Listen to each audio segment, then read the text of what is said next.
여러분, 오늘 저는 제목을 교회는이라고 퀘스천을 붙였습니다. 교회는 과연 어떤 곳일까요? 교회가 뭐하는 곳일까요? 그리고 교회는 어떻게 해야 할 것일까요? 본문은 이스라엘을 예표된 장차의 교회에 대한 선지자의 예언이 4개의 단편적인 노래 형태로 기록된 말씀입니다. 이러한 노래를 통해서 우리는 장차 교회의 모습을 볼 수 있는데, 언약 백성의 공동체인 교회는 1절에 굳건한 반석의 터 위에서, 2절로 6절에서 하나님의 보호와 또 하나님의 인도하심으로 점차 확장 발전된다. 7절로 11절에서 설령 교회가 잘못하면 징계를 받지만, 12절로 13절에 마침내 최종적으로는 복락의 자리로 인도된다는 말씀입니다. 사랑하는 성도 여러분, 지금 우리 한국교회는 매우 큰 어려움을 겪고 있습니다. 큰 교회든 작은 교회든 누구나 공통적으로 겪고 있는 어려움이 현재일 것입니다. 작은 교회들은 월세를 낼 수 없는 형편이 돼서 압박을 받고 문을 닫고, 또 앞으로 이 코로나 사태가 끝나고 나도 문을 닫는 교회가 속출하지 않겠는가 하는 그런 예측도 해봅니다. 큰 교회들도 마찬가지예요. 우리 교회가 2차 코로나 정책을 발표했을 때 첫 번째 주일날 헌금이 10분의 1밖에 안 나오더라고요. 황당했어요. 우리 성도님들은 계좌 이체하는데 익숙하지 않는 모양이에요. 오늘도 뉴스에 보니까 계좌 이체는 헌금을 우리 은행 뭘로 보낼 수 있다고 하는데, 그래도 우리 정서로 뭔가 내가 정성 들여서 가지고 가서 하나님 앞에 바치는 노력, 여기에 익숙한 거죠. 조금 전에 여기 올라오기 전에 우리 두 번째 손녀 하유를 위해서 축복 기도를 하고 왔어요. 제가 장로님들과 임시당회를 마치고 내려오니까 제 방에 우르르 몰려와서 다 기다리고 있었어요. 그 아이는 거기다 고운 손으로 그림을 그렸어요. 하나님 앞에 드리는 헌금에, 그리고 비전센터 헌금을 드리는 거였어요. 아이들 이름으로 다 드리는데, 얘가 이제 그 다음 순서가 돼가지고 드리는데, 그림을 예쁘게 봉투에다 그려서 축복 기도해달라고, 그래서 축복을 빌고 올라온 예가 있습니다. 다 어려운 때예요. 큰 교회도 작은 교회도 너무 허탈했어요. 왜냐하면 10분의 1 헌금이라면 교회 운영 자금도 부족할 거예요. 그런데 그 주에 빚은 2억 5천을 갚아야만 하는 거예요. 어떻게 해결하겠어요? 그래서 허공해놓고 설교하고 허탈한 마음을 안고, 그러고 수양관으로 내려가 있었습니다. 어느 젊은 집사님이 전화가 왔어요. 목사님 어디 계세요? 태안에 와 있다고. 목사님 뵈러 가겠습니다. 아니, 뭐가 그렇게 급한 일이라고, 내가 올라가면 만나자고 여기까지 내려올 이유가 있겠느냐고. 뭔데? 아닙니다. 이거 괜히 사람인지라 간사해서 마음 변하기 전에 해야 됩니다. 갈 겁니다. 이러는 거예요. 그 집사님이 올 때까지 긴장됐어요. 웬일인지. 그런데 왔는데 그분이 2억 7천만 원을 헌금을 무명으로 드리는 거예요. 놀라운 하나님이에요. 교회 누가 하냐? 하나님이 하시는 거예요. 유목사가 하는 것도 아니고 장로님 권사님들이 하는 것도 아니고 하나님이 하시는 거예요. 눈물겨웠습니다. 저는 언젠가 예를 들어서 설명한 적이 있었어요. 1차 방역 방침 내렸을 때 제 딸 사위가 그 사돈이 다니는 거기 교회, 서울에 있는 교회가 1차 방역 제한으로 예배를 제대로 못하니까 교회 기본적인 운영 예산은 들어갈 텐데 얼마나 힘드냐고 포천에서 양계장하는 장로님이 2억 5천을 갖다가 헌금을 드리다라는 얘기를 듣고 너무 부러웠어요. 우리는 2억 5천은 그만두고 2,500만 원, 아니 그거 그만두고 얼마나 힘드시냐고 250만 원에다 갖고 와서 교회 운영하는데 힘드니 제가 이 헌금 족지만 갖고 왔습니다. 이런 사람도 없는 판인데 너무 부럽기도 하고 참 샘도 날 정도로 그랬어요. 그런데 하나님이 거기다가 2천만 원 붙여서 2억 7천 갖고 왔더라고요. 그 다음 줍니다. 여전히 회집을 못하니까 헌금에 지장받을 수도 있어요. 또 이 안티들은, 못된 것들은 뭐 교회가 헌금 못 걷어서 모인다고 또 헛소리 할 거예요. 그런데 놀랍게도 어느 집사님이 그 주에 11조를 4천만 원을 갖다 내버렸어요. 여러분, 하나님의 역사는 놀랍습니다. 상상을 뛰어넘고 우리의 계산을 뛰어넘어서 역사하시는 분이 여러분과 내가 믿는 하나님이라는 사실을 믿으시기를 축원합니다. 없는 걸 있게 하고 부족한 걸 많게 하시는 하나님, 이런 하나님이에요. 여러분, 익숙하지 않죠? 아까는 재정위원장님이 보고를 하면서 지난주 결산에 좀 착오가 있습니다. 어떤 분이 11조를 190만 원을 보냈는데 그만 계좌 이체하다가 19만 원을 보내야 되는데 190만 원 보내서 잘못 보냈다고 그래서 거슬러 줘야 된다고 환불해서 헌금 낸 거 환급 떼주는 교회예요. 우리 교회 얼마나 좋은 교회인지. 실수할 수 있잖아요. 이거 하나 잘못 누르면, 동그라미 하나 잘못 누르면 그냥 뭐 그 10배로 갈 수 있으니까요. 그런 경우 혹시 있거들랑 말씀하시면 그냥 도로 환급해 주니까 걱정하지 말고.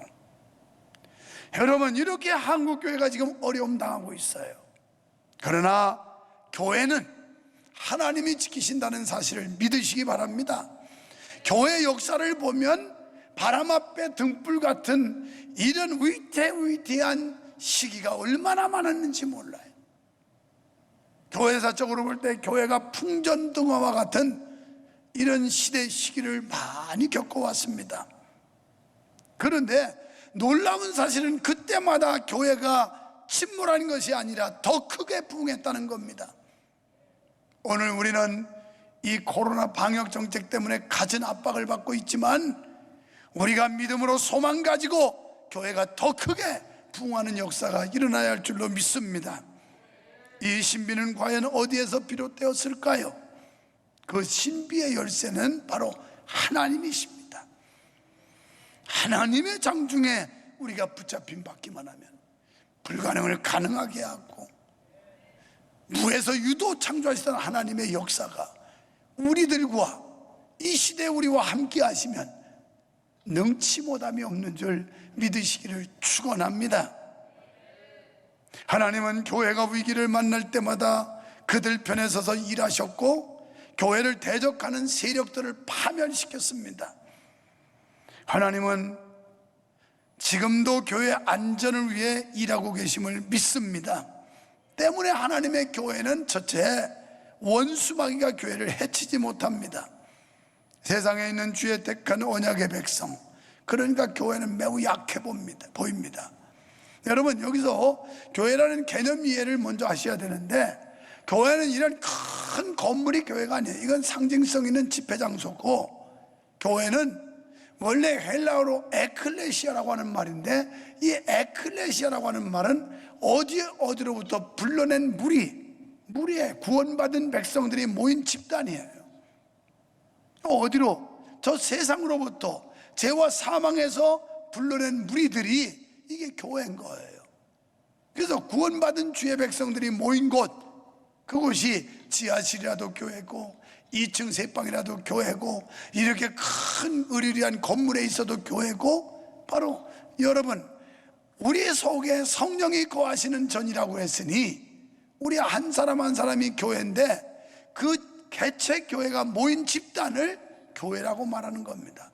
개인적으로 봐도 약해 보이고 무리로 봐도 약해 보이지만 반면에 공중권세 잡은 원수 사탄의 세력은 엄청나게 강해 보입니다. 그것은 1절에 보니까 빠르고 날랜 뱀 디오야단이요, 꼬불꼬불하고 사특한 디오야단, 바다 깊숙이 있는 무서운 용이다 그랬어요. 여기 1절의 원문의 내용은 세 종류의 뱀을 말씀하고 있는데요, 날래고 꼬불꼬불하고 바다에 있는 그 수식어는 뱀의 성격을 보여주는 말입니다. 그러니까 교활하고 괴사하며 은밀한 뱀의 특성을 말씀해요.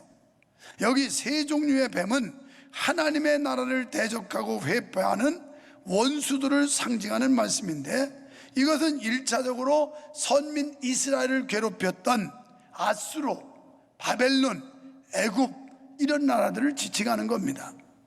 그렇다면 이사야 선지 시대에 그때 이스라엘을 괴롭힌 이 세 나라 주변 강대국에서 끝난다면 오늘 이 시대를 살고 있는 우리에게 무슨 상관이 있단 말입니까?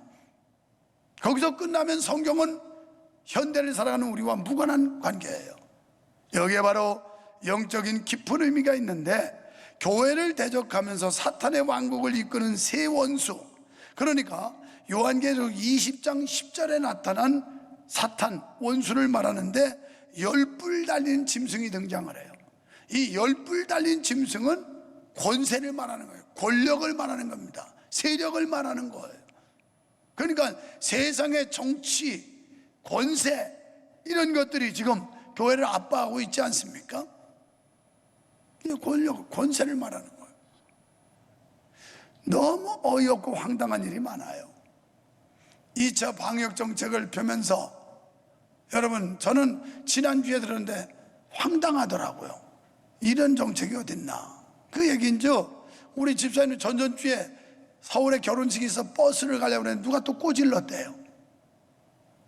그래서 왜 꼬질렀냐니까 대형 버스에 10명 이상은 타면 안 된대요. 모르셨죠? 나 지난 월요일 날 8,800번 타고 서울역에 갔다 왔는데 거기 한 30여 명 탔더라고요. 얼마나 영리한 코로나 바이러스인지 세상에 좌석 버스에는 절대 안 들어가고 회사 출퇴근 버스에는 절대 안 가고 꼭 교회 버스, 자가용 버스만 찾아 들어가나 봐요. 그러니까 그렇게 규제하겠죠. 어이없이 지금 교회를 핍박하고 있어요. 어저께 삼계탕 먹으러 가면서 그랬어요. 10명이 12인승 스타렉스에 타는데 이거 반칙이다 그랬어요. 이 좁은 공간에 10명이 탔다는 거, 이거 한 명만 타고 가야 돼. 우리 버스에 10명 타야 되면 여기는 한 명만 타야 정상이야. 이거 10명 타고 반칙이야. 내가 우스갯소리로 그런 얘기를 했습니다. 이 세상 권력이 하나님의 교회를 파괴하고 무너뜨리려고 혈안이 되어 있고 온갖 방법을 다 동원해서 교회를 옥조이고 있는 게 현실 아닙니까? 그런데 이미 요한계시록에 말씀하고 있어요. 큰 뿔 달린 그런 짐승, 10뿔 달린 짐승이 나타나고, 그 다음에 거짓 선지자, 목사의 직함을 가지고 기회나 엿보는 기회주의자들이 얼마나 많습니까? 또 목사의 신분을 빙자해서 교회를 허물려고 공격하는 약한 세력들이 이 세상에 얼마나 득세를 합니까? 이게 현실이에요. 요한계시록에서 이미 예언해 놨어요. 뿐만 아니라 마귀를 상징합니다. 요한계시록 13장에 나오는 용, 곧 사탄을 가리키는 거예요. 사탄은 우리를 마음을 교란시키고 위축받게 하고 약해지게 하고 혼미게 하고, 이래서 하나님과의 관계를 끊어놓고 교회와의 관계를 멀게 하고 지금도 사탄이 역사를 하고 있는 거예요. 집에서 인터넷으로 보고 있는 성도들 정신 차려야 돼. 이제 젊은 성도들도 언제까지 집에서 애들 핑계대고 코로나 회사 핑계대고 예배를 이렇게 등한시할 거냔 말이에요. 그러다간 신앙 다 까먹어요. 이게 마귀의 수작이에요. 마귀가 우리 믿음 다 팔아먹으라고 그렇게 역사하고 있는 거예요. 여러분, 리워야단이라는 말이 2번씩이나 나오죠. 이건 아라비아어의 라와에서 나온 말인데, 이것은 파생된 말로서 비틀다, 감다라는 뜻이에요. 사탄 마귀가 우리를 막 비틀어요. 휘감아요. 이는 또아리를 들고 있는 뱀의 모습을 연상시키는 겁니다. 이렇게 사탄은 교회와 성도들을 감고 멸망시키려고 하고 있습니다. 하나님을 대적하다가 하늘에서 쫓겨난 원수 사탄은 큰 세상 권세를 갖고 교활한 방법으로 교회를 무너뜨리고 파괴하려고 혈안이 되어 있습니다. 하지만 교회는 끄떡없습니다. 왜냐하면 하나님께서 견고하고 크고 강한 칼로서 사탄의 모든 괴계를 찌르고 무찌르신다고 약속해 주셨기 때문입니다. 그렇습니다. 십자가의 보혈의 반석 위에 세워진 주님의 교회는 그 어떤 세력도 결코 해치지 못함을 믿습니다. 마태복음 16장 18절에 보니까 내가 이 반석 위에 교회를 세우리 음부의 권세가 이기지 못하리라. 여러분, 하나님의 교회는 음부의 권세가 이기지 못할 줄로 믿으시기 바랍니다. 하나님께서 주장하고 계시다는 거예요. 오히려 그 세력은 소멸되고 멸망될 줄로 믿습니다. 두 번째, 교회는 점점 확장되고 발전될 것입니다. 2절로 3절에서 교회를 포도원에, 또 하나님은 포도원지기에 비유하고 있어요. 아름다운 포도원은 장차 메시아로 오실 그 예수 그리스도로 말미암아 세워질 선민의 공동체, 이걸 예언해 놓은 거예요, 이사야 선지자가. 그런데 예수 그리스도가 메시아로, 그리스도로 이 땅에 태어나시죠. 그러면서 선민 공동체를 이루게 된 겁니다.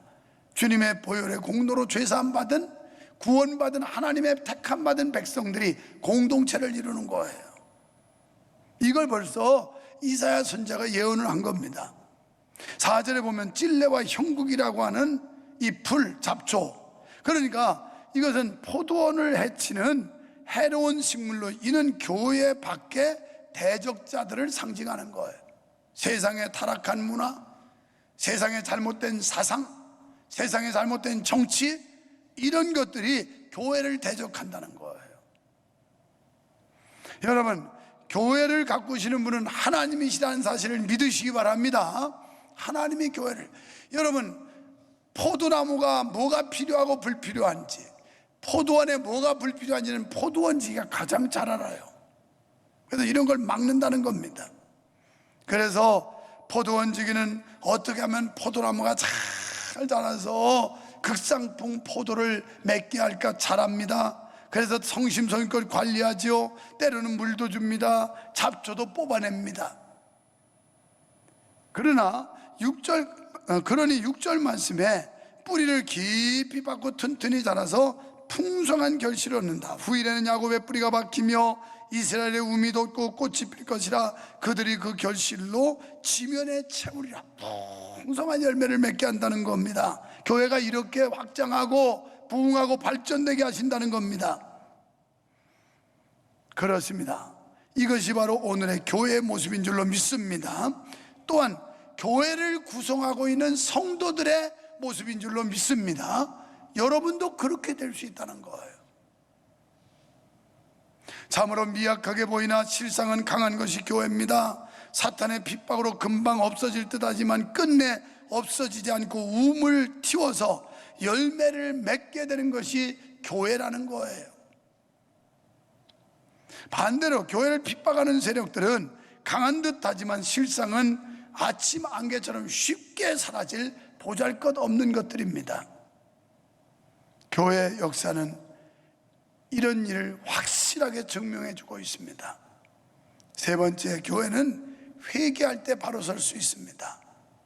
7절과 8절 말씀은 하나님의 백성인 성도와 교회를 회개시키기 위해서 치신다고 말씀했어요.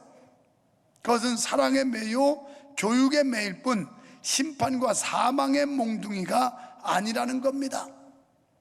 그러니까 자녀를 바로 세우기 위한 매와 원수를 죽이기 위한 몽둥이가 다르다는 거예요. 하나님이 우리를 치시는 건 교훈, 교육, 바르게 하기 위해서 매를 대는 거예요. 매. 그런데 원수들에게 하나님이 드는 몽둥이는 원수를 진멸하기 위함이라는 거예요. 7절에 보십시오. 주께서 그 백성을 치셨은들 그 백성을 친 자들을 치심과 같았겠으며, 그러니까 우리 하나님의 백성을 공격하는 자들은 몽둥이 찜질로 하나님이 몽둥이를 심판하지만, 여기 하나님의 백성들은 하나님께서 교훈하기 위해서 교육적으로 매를 든다는 그 내용이에요.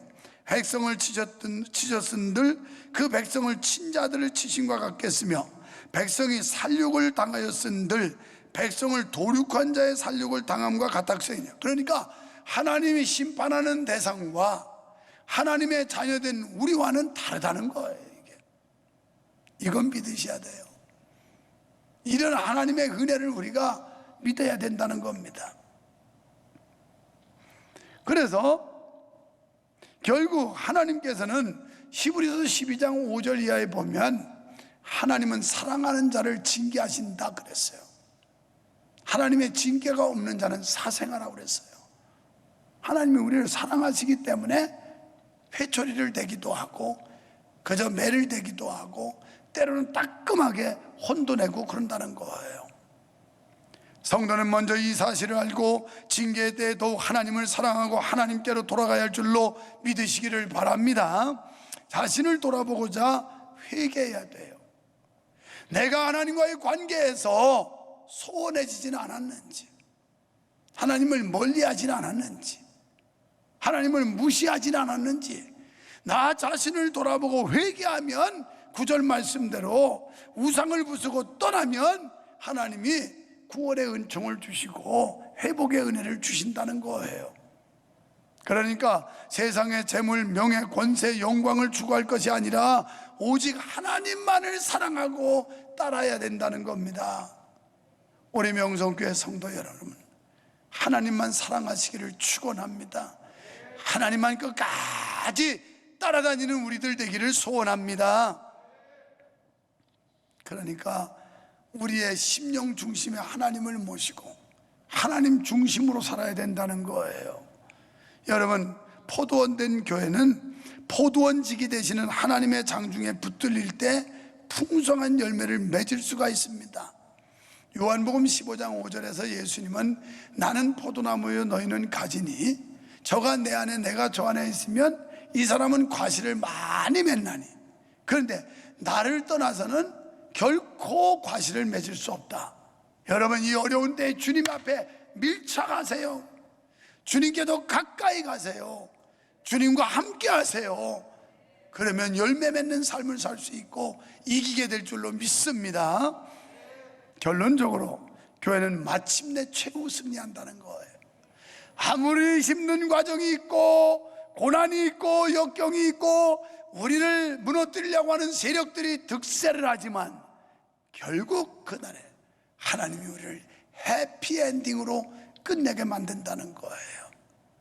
여러분, 역전의 드라마를 쓰게 하시는 하나님, 지금의 이 위기를, 이것은 위험과 기회라고 하는 합성어인데 이 위기를 기회로 만들어서 성도 여러분의 삶의 변화를 일으키고, 그리고 여러분 우리 교회와 성도의 삶이 승리와 영광의 삶으로 전환하는 이 놀라운 은혜가 있기를 주님의 이름으로 축원합니다. 12절에 땅 위에서 성도는 바벨론 혹은 애굽에 흩어져 사는 것처럼 정처 없는 나그네의 삶을 산다고 그랬고, 13절에 그러나 하지만 그날에 이스라엘이 예루살렘 고토에 돌아오듯이 주님께서 재림의 나팔을 불 그날에 열국의 성도는 새 예루살렘의 성산에 모이고 주님의 교회는 우뚝 일어나게 되는 날이 온다는 겁니다. 최후 승리를 맞을 날이 온다는 거예요. 여러분, 이처럼 교회가 승리의 깃발을 우뚝 세울 수 있는 것은 하나님이 함께 하시고 지키시고 인도하시기 때문인 줄로 믿으시기를 축원합니다. 시편 121편 1절에 내가 산을 향하여 눈을 들리라 나의 도움이 어디서 올꼬 천지를 지으신 여호와에게서로다. 하나님께서 우리를 돕고 계십니다. 하나님이 우리를 보호하십니다. 그리고 하나님이 우리와 함께 하시며 우리를 인도해 주실 줄 믿습니다.